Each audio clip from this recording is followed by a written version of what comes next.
Imposter syndrome, also known as imposter phenomenon. Hey, my name is Arn Terry.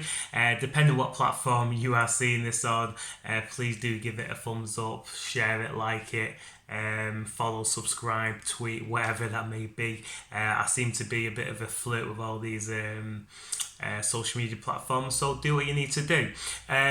Recently, I posted a blog on imposter syndrome, also known as imposter phenomenon. I was meant to follow it up with a video, but life got in front of me, so here I am today posting it anyway. So hopefully I do post it today.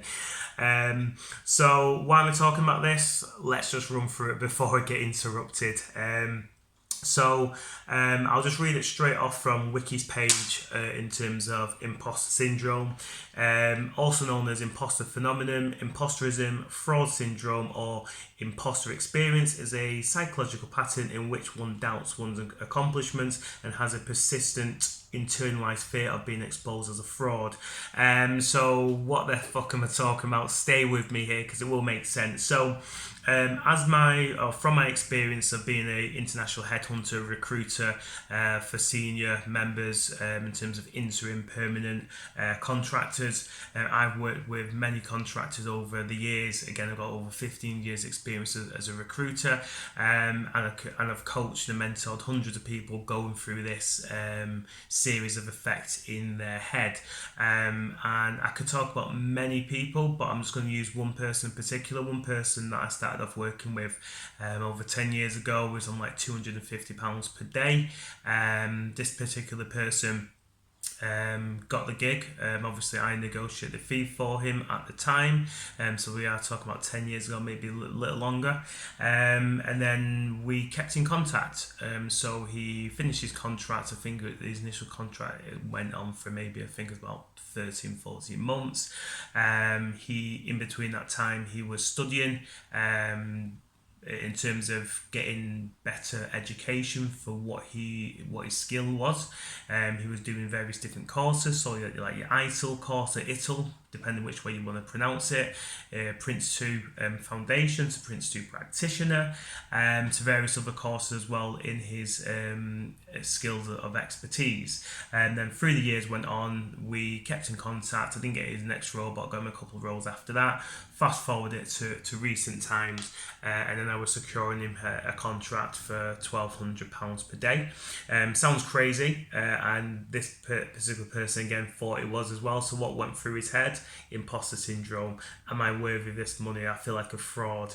But what I did with many, I walked him back through the journey.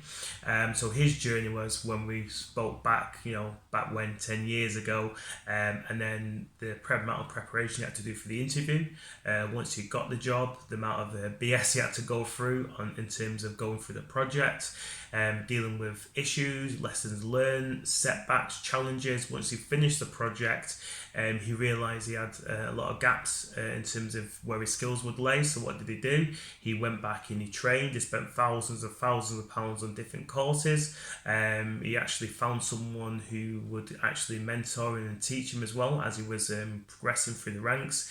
He took on bigger assignments, which meant, unfortunately, more time away from his family, more time away from his friends. When he was learning his vocation, that meant weeks, sometimes months of training, studying, going through his books, and then basically more setbacks in terms of I can't remember what course it was, but I'll just say he failed one course and had to resit it over the weekends, where his friends were asking, tell him, let's go out, let's go for drinks, let's go for beers. I remember that conversation with him as well, but he stayed in, studied more, did his course, and then eventually passed that. Then he got a bigger role and a bigger role. So I basically walked him through his life story, or CV, because that's what CV stands for, curricula vitae, which is a life story. So I walked him through his curricula vitae in terms of what he did back then, to the middle, and what he's actually accomplished now.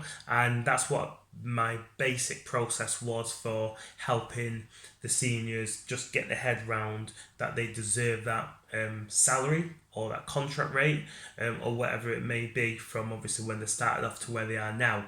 So I'm just going to segue that into myself. The reason why I'm talking about imposter syndrome is I've just recently launched my product, How to Dominate Social Media. If you haven't heard about it, why the hell not? Because I think I've done a pretty good job on all platforms, chasing people down and just promoting the hell out of it.